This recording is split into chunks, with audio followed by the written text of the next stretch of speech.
प्रदेश भाजपा का जन आक्रोश यात्रा अभियान प्रदेश में चल रहा है। इस दौरान बूथ महासंपर्क अभियान भी प्रदेश में शुरू किए गए हैं। जयपुर में सिविल लाइंस विधानसभा वार्ड 47 में नेता प्रतिपक्ष गुलाबचंद कटारिया और पूर्व प्रदेशाध्यक्ष अरुण चतुर्वेदी ने इस अभियान को आगाज किया।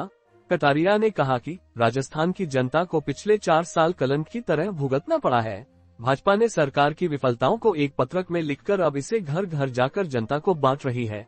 कटारिया ने कहा कि जनता ने इस दौरान सरकार को खिलाफ रोष भी प्रकट लेकर के जनता के बीच में जो विषय हमारे ध्यान में आया वो पहुंचाने का प्रयास कर रहे हैं और उनके द्वारा भी अगर कोई फीडबैक मिल रहा है तो उसको भी एकत्र कर रहे हैं। तो मैं सोचता हूं कि हमने 4 तारीख से 14 तारीख तक एक वाहन के द्वारा हर एक विधानसभा में 200 विधानसभा में हमारा वाहन घुमा। तो आज जो है हमारा प्रत्येक प्रमुख चाहे नेता हो चाहे कार्यकर्ता हो वो घर घर जाकर के ये जो हमने एक ब्लैक पेपर बनाया है जिसमें सरकार के 4 साल की जो स्थिति रही है उसका वर्णन किया। आज मुझे भी बताया जयपुर जिले ने कि आपको भी 150वां बूथ है, इसमें जाकर घर घर ये पर्चे बांटने भी है और लोगों से मिस कॉल भी कराना है ताकि वहाँ पर रही अब हरियाणा में चलेगी। अशोक गहलोत जी यात्रा के बाद में उत्साहित नजर आ रहे हैं, करेंगे राजस्थान में फिर से कांग्रेस मेरे हिसाब उत्साहित होंगे ही,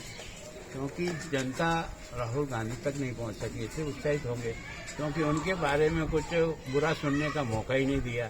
जब लवाजमे में सारे के सारे या सरकारी अधिकारी और कर्मचारी चलते हों और पार्टी के प्रमुख लोग चलते हैं और सक्षम का इतना होता है कि पार्टी के नेता गिर करके घायल हो जाते हैं, तो गरीब आदमी आकर अपनी बेटी का दर्द तो इनको कहाँ बताया और किसने बताया।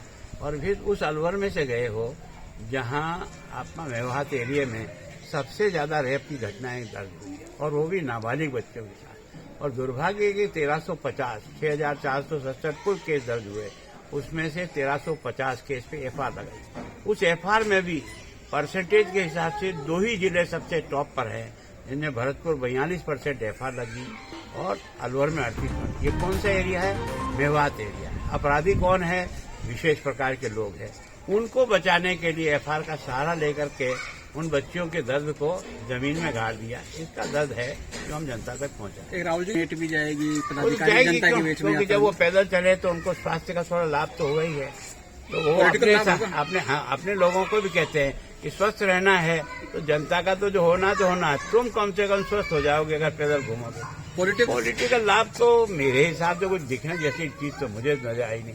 अगर पूरी इस यात्रा में अगर अशोक गहलोत जी में ईमानदारी हो तो तुम्हारे कितने सरकारी नौकर और कर्मचारी ऑन ड्यूटी सिविल ड्रेस में तुम्हारे लवाजमे के साथ चले, तुम्हारी पोल खुल जाएगी। कोविड जिस तरह से बढ़ा है, क्या इनका जनाक्रोश सभाओं पर भी कुछ असर पड़ेगा? बीजेपी का तो कोई असर पड़ा नहीं। हमने तो पूरा रथ जो है ना वो 4 तारीख से 14 तारीख तक 200 विधानसभा में हम घूम आए। जगह जगह रैलियों को भी हमने संबोधित किया। अभी भी हमारी रैलियां चल रही है, तो हमें तो ऐसा कहीं लगा नहीं। मैं सोचता हूं कि ये जो कर रहे हैं ना, ये केवल लवाजमा चल रहा है। जो कॉमन जनता से जुड़ने के लिए जो पद यात्रा है उसका पर्पज मेरे को तो नहीं दिखाई देता। मैं अपने अनुभव से कह सकता हूं, क्योंकि उस भीड़ में जब मंत्री उनके नजदीक नहीं जा सकता है, उनका प्रमुख कार्यकर्ता नहीं जा सकता है, तो सामान्य जनता अपनी बच्ची की पीड़ा को लेकर उसके पास पहुंचेगा कहाँ पहुंचा, कहाँ सुना। लगातार सारा राजस्थान में थी, सिविल लाइंस में भी थी, जबरदस्त उत्साह था और बड़े पैमाने पर हर वर्ग का व्यक्ति, हर समाज का व्यक्ति निकल करके आया और उसने अपने आक्रोश को व्यक्त किया है। हालांकि यह है कि इस राजस्थान में जिस प्रकार से अभी अभी आपने देखा कि एक महिला निकल करके आई कि अनाज नहीं, ये एक छोटी छोटी एक ऐसे सिंबल से जिनके आधार पर हम कर सकते हैं। हम लगातार रैलियों में जा रहे हैं कि पानी नहीं मिल रहा, बिजली की कटौती जबरदस्त चल रही है, सबसे महंगा बिजली का बिल यहाँ पर आता है। इन सारे विषयों को लेकर आक्रोश जबरदस्त है।